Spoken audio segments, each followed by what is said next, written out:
Karena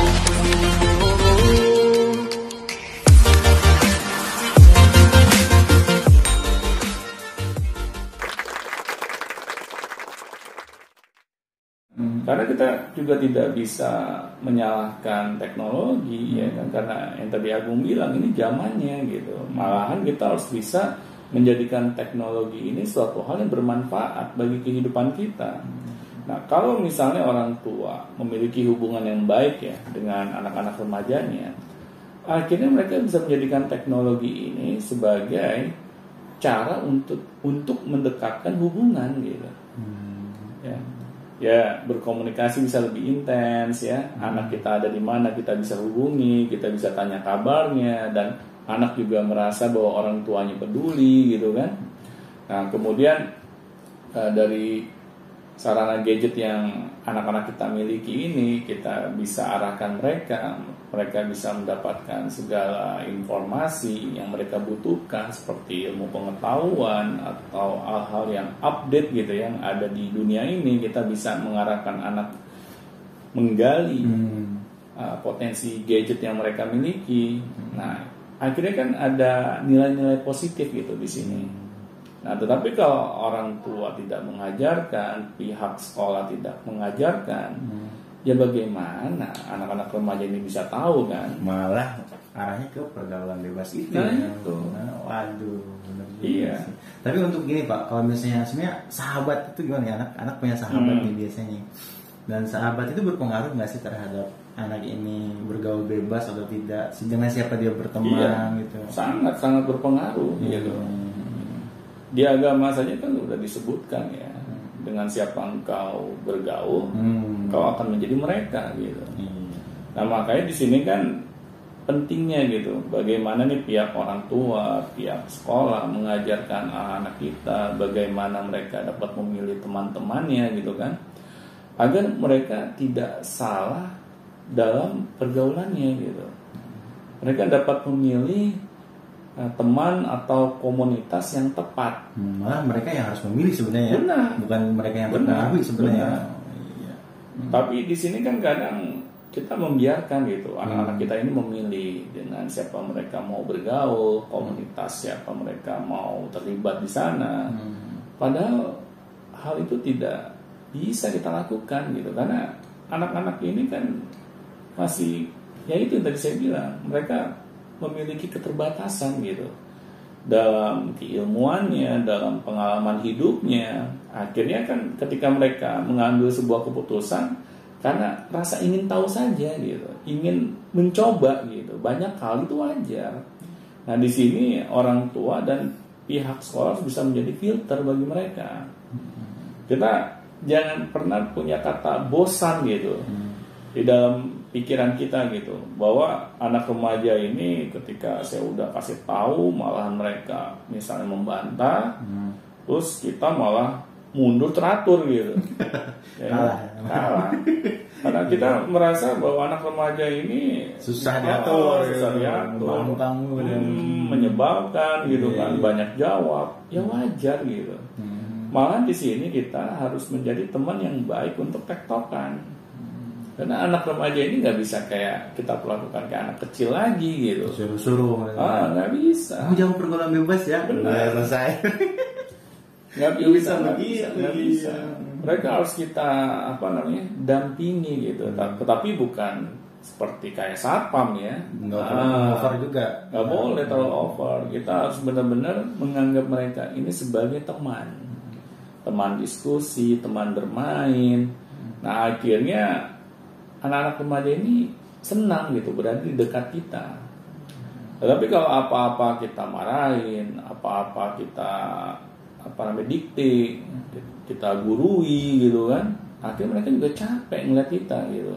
Iya. Kadang malah ada yang pergaulan bebas itu awalnya dari situ terkadang ya Pak. Misalnya dia dimarahi guru, berselisih dengan teman gitu, terus dia merasa stres atau gimana gitu, terus dia mencari pergaulan yang aneh-aneh gitu. Malah bisa berawal dari sekolah juga, bisa berawal dari rumah juga ya. Benar. Itu. Benar. Karena mereka kan ya yang namanya juga manusia ya, pasti kan ada rasa jenuhnya, rasa kesalnya. Tetapi bagaimana mereka dapat melampiaskannya, ini kan Itu. beda persoalan gitu kan.